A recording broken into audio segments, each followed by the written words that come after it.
का कठिन समस्याओं के सरल समाधान।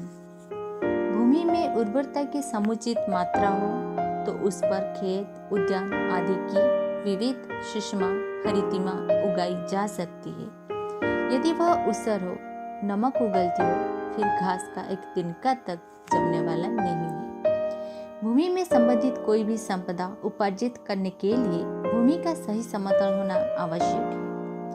संसार में अगणित प्रकार की सुविधा संपदाओं का अभिवर्धन आवश्यक होता है, पर उसके लिए उस मानवीय चेतना का स्तर समुन्नत होना आवश्यक है, जो वैभव उत्पादन के लिए अनिवार्य रूप से आवश्यक है। यदि भूमि पर साधनों पर आधिपत्य जमा कर बैठे हुए अथवा योजनाएं बनाने वाला लोग विकृत मस्तिष्क के होंगे तो वे कुछ बना सकना तो दूर विग्रह और ध्वंस ही खड़े करेंगे। उलझी हुई समस्याओं का समाधान तो उसे बन ही कैसे पड़ेगा। इन दिनों पतन पराभव का संकट विग्रह का वातावरण बनकर खड़े हुए अराजकता स्तर के असमंजसों की चर्चा विगत पृष्ठा पर की गई है। इनका निराकरण इन दिनों किया जाना आवश्यक है। देर करने का समय ही नहीं, अन्यथा अवसर चुकने पर पछताने के अतिरिक्त और कुछ हाथ लगेगा नहीं। सह जन्म रुग्णता को दूर करने की प्राथमिकता तो दी जाती है, पर अगला कदम यही होता है कि रुग्णता से क्षीण जर्जर काय को सही स्थिति में लाया जाए और जीवन शक्ति को इतना बढ़ाया जाए जिससे दुर्बलता दूर हो सके और स्वस्थ समर्थ मनुष्य की तरह जीवन यापन कर सकना संभव हो सके। मस्तिष्क विकृत, हृदय निष्ठुर, रक्त दूषित, पाचन अस्त व्यस्त हो, शरीर के अंग प्रत्यंगों में विषा गुण को भरमार हो तो फिर वस्त्राभूषण की भरमार, अगर चंदन का लेपन और इत्र फुलेल का मर्दन वो बेकार है। वस्त्र आभूषण जुटा देने और तकिए के नीचे स्वर्ण मुद्राएं की पोटली रख देने से भी कुछ काम ना चलेगा, जबकि स्वस्थ सुडौल होने के कारण सुंदर दिखने वाला शरीर गरीबी में भी हंसते हंसाती जिंदगी जी लेता है और आए सामने आती रहने वाली समस्याओं से भी निपट लेता है और किसी न किसी प्रकार कहीं न कहीं से प्रगति के साधन जुटा लेता है। वस्तुतः महत्व साधनों या परिस्थितियों का नहीं, व्यक्तिगत स्वस्थता, प्रतिभा और दूरदर्शिता का ही है। वह सब उपलब्ध रहे तो फिर न अभावों की शिकायत करनी पड़ेगी और न जिस प्रकार के व्यवधान सामने आने पर भी अभ्युदय में कोई बाधा पड़ेगी। औसत नागरिक स्तर का जीवन स्वीकार कर लेने पर सुविस्तृत खेतों देहातों में रहा जा सकता है और वायुमंडल वातावरण को प्रफुल्लता प्रदान करते रहते संतुष्ट रखने में सहायक हुआ जा सकता है।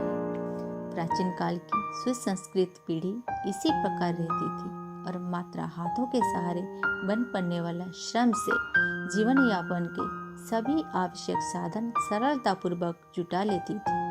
न प्रदूषण फैलने का कोई प्रश्न था और न शहर की और देहाती प्रतिभा पलायन का कोई संकट।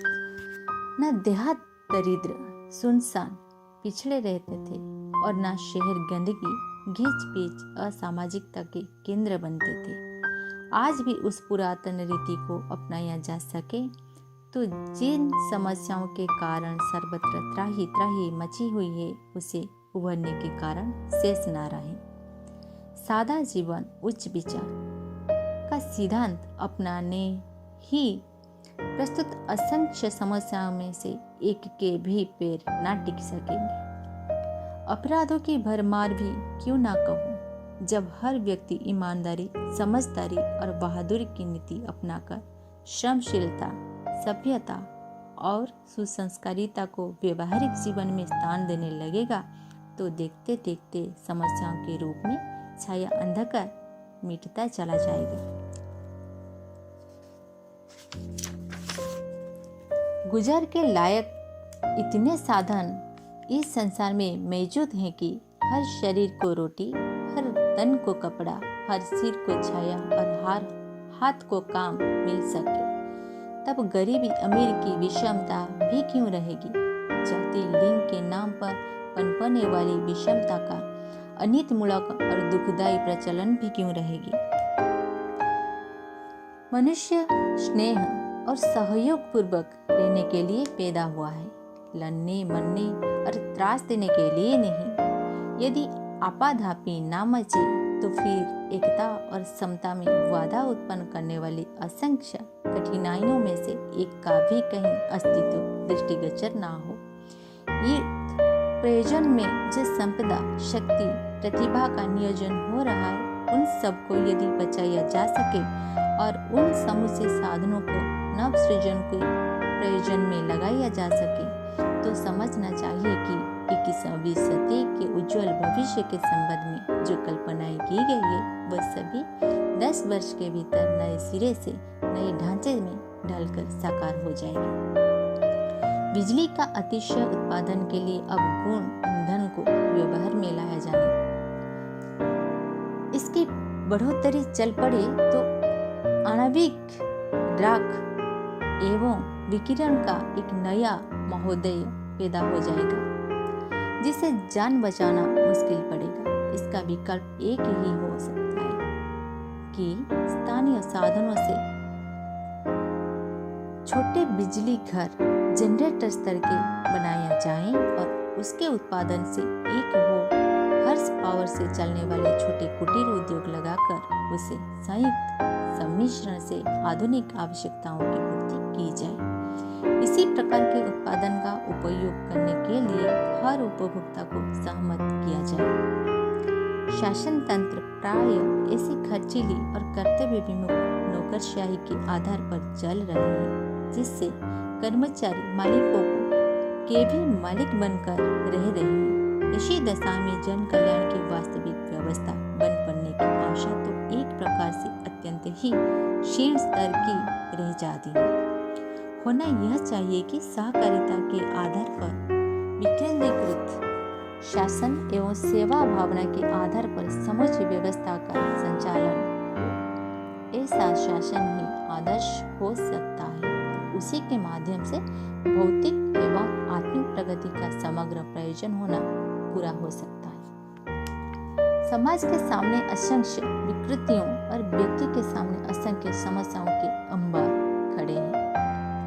उनमें से प्रत्येक को अलग अलग समस्या मानकर उनके पृथक पृथक समाधान सोचने में यद्यपि विश्व की मूर्धन्य प्रतिभाएं अपने अपने ढंग से उपाय खोजते और उपचार खड़े करने के लिए भारी माथापच्ची कर रही हैं, तो पर उससे कुछ बन नहीं पा रहा है। ना अस्पतालों, चिकित्सकों, औषधि आविष्कारों पर असीम धन शक्ति, जनशक्ति लगाने से रोग काबू में आ रहे हैं और ना पुलिस, कानून, कचहरी, जेल आदि अपराधों का कम करने में समर्थ हो रहा है।